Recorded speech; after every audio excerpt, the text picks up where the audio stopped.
काली नजर। माँ माँ, अरे क्या माँ माँ कर रहा है? बकरी का बच्चा है क्या? अरे माँ मजाक छोड़ो, मुझे फाइनली वो मेन चौराहे वाली दुकान मिल गई है। अब देखना, आपका बेटा दुगनी स्पीड से पैसा कमाएगा। ओफो, ये क्या? मेरी ऑनलाइन मेकअप क्लास चल रही है, इतनी जोर से क्यों बोल रहे हो आप दोनों? अरे मेरी धर्म पत्नी जी, मेकअप क्लास बाद में करना, वो चौराहे वाली दुकान मिल गई है हमको। अरे वाह, रुको मैं अपनी माँ को फोन लगाकर बता देती हूँ। अरे मैं भी अपने रिश्तेदारों को बता देती हूँ, कितनी खुशी की बात है। हाँ हाँ, मैं भी अपने दोस्तों को बता देता हूँ, 1 हफ्ते बाद रजिस्ट्री है। बस घर में खुशी का मौका था। उन तीनों ने अपने अपने फोन उठाए और लोगों में बात फैलाना शुरू कर दिया। और रही सही कसर श्वेता बहू ने अपने पड़ोस में सबको बताकर कर दी। अरे वर्मा आंटी, अब हम भी जल्दी कार ले लेंगे, घर का रेनोवेशन होगा और ठाट से रहेंगे हम भी। अरे ऐसा क्या हुआ? लॉटरी बाटरी लग गई है क्या? अरे इस बार चौराहे वाली मॉल में हमको भी दुकान मिल गई है, दुकान नंबर 21, जो एकदम चौराहे पर है। अब ग्राहक बढ़ेंगे तो आमदनी भी बढ़ेगी ही ना। अरे वाह, कितनी खुशी की बात है। मैं बहुत खुश हूँ तुम्हें इतना खुश देख के। बाकी एक बात कहूँ, सबको मत बताते फिरना, किसी की नजर लग जाएगी तो खुशी की खबर वापस लौट जाएगी। हैं? ऐसे थोड़ी ना होता है, अब डरा रही हो। अरे सही कह रही हूँ, काली नजर कहते हैं इस चीज को, जब आप किसी को कुछ बताओ और वो काम बिगड़ जाए। अरे लेकिन मैं तो। तुमने सबको बता दिया ना? हाँ, फोन लगा लगा के। अब बच के रहना, काली नजर बड़ी खतरनाक होती है। श्वेता इतनी खुश रहती है कि वो वर्मा आंटी की बात पर ध्यान ही नहीं देती, जबकि पड़ोस में और भी लोगों से खुशी की खबर शेयर करती रहती है। अगले दिन राजेश बहुत दुखी होकर घर आता है। अरे बेटा क्या हुआ? मुंह क्यों सूजा हुआ है? मधुमक्खी ने काट लिया क्या? माँ, वो दुकान किसी और के पास चली गई, किसी ने ज्यादा भाव लगा दिया। अरे पर बात तो आपसे हुई थी ना उस दुकान वाले की। हाँ, आज मैं टोकन अमाउंट देने गया था, तब मुझे पता चला कोई आकर सुबह मुझसे पहले ही ज्यादा अमाउंट दे गया। काली नजर। क्या कहा? वर्मा आंटी ने समझाया था कि किसी को बताना मत, वरना काली नजर लग जाएगी। अच्छा, तुम्हें उनकी बात मान लेनी चाहिए थी। उनकी बात मान लेती, लेकिन उसके पहले ही सबको बता चुके थे ना हम तीनों। अरे अगली बार से ध्यान रखेंगे, कोई भी नई चीज होगी तो किसी को नहीं बताएंगे। तीनों कुछ दिन ऐसे ही रहते हैं, पर एक दिन श्वेता को एक मेल आता है। राजेश, मेरा ऑनलाइन मेकअप कोर्स कंप्लीट हो गया, अब मैं खुद का पार्लर खोल सकती हूँ। अरे वाह, अपने मोहल्ले में ही खोलते हैं?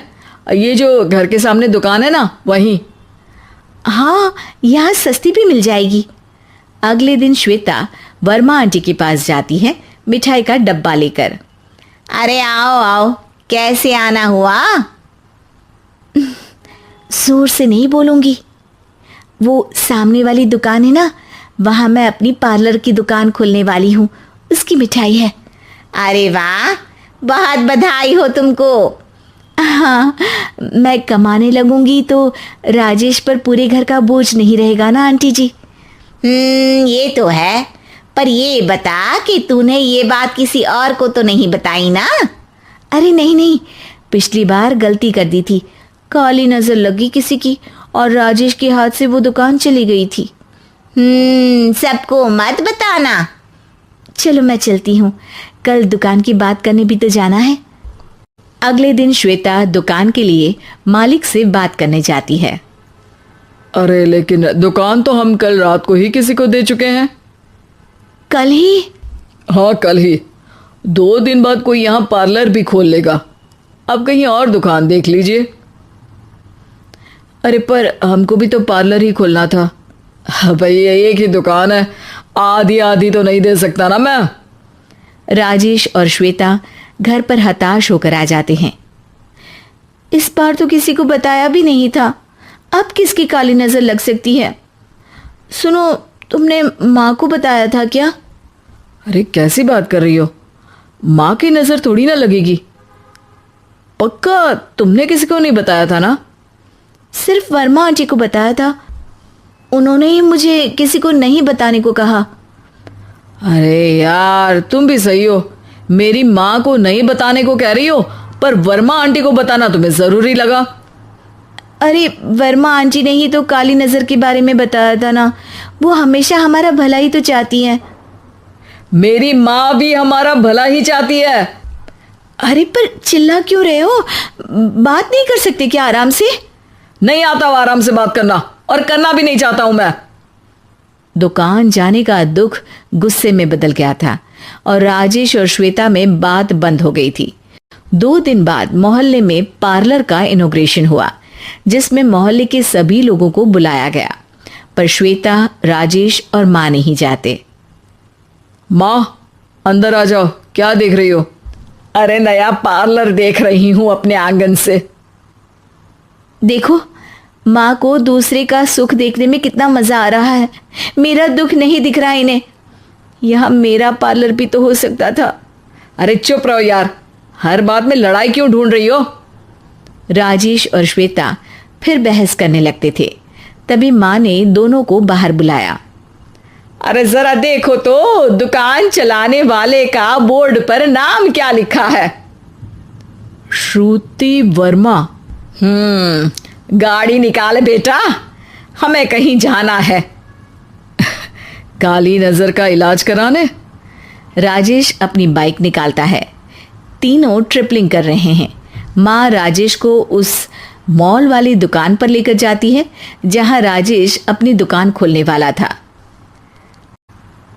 यही दुकान लेना चाहता था ना तू? हाँ, पर इनको भी दुखी करने लेकर आई हो क्या यहाँ पर दुकान दिखाकर? वहाँ काफी नहीं था? अरे श्वेता थोड़ा सब्र रख, अभी पता चलेगा कि हम यहाँ क्यों आए हैं। बता, इस दुकान चलाने वाले का नाम क्या है? अनुपम वर्मा। कुछ समझ में आया? वो दुकान वाली श्रुति वर्मा, ये दुकान वाला अनुपम वर्मा, और हमारे पड़ोस में हमने उस दुकानों के बारे में बताया किसको था? अब वर्मा आंटी को। मतलब वर्मा आंटी ही हमारा काम बिगाड़ रही है? नहीं नहीं, ऐसा नहीं हो सकता, ये बस इत्तेफाक है। राजेश अपना फोन निकालता है और श्रुति वर्मा और अनुपम वर्मा के नाम फेसबुक पर सर्च करता है, जहां ये दोनों ही वर्मा आंटी के रिश्तेदार होते हैं। श्वेता को समझ में आ जाता है कि वर्मा आंटी की ही नजर खाली नजर है। अब क्या करना है? कोई भी खुशी की खबर हो तो काली नजर से बचना है, यानी वर्मा आंटी से बचना है। अरे पर मुझे ये समझ में नहीं आया कि वो हमारे साथ ऐसा क्यों करेंगी। अरे बेटा, एक सीख है, दूर के आदमी को आपकी तरक्की से कम परेशानी होगी, पड़ोसी को ज्यादा। दोनों माँ की बात में हामी भरते हैं और अगला काम चुपचाप करने की कसम खाते हैं, ताकि आगे से वर्मा आंटी कोई काम ना बिगाड़ सके।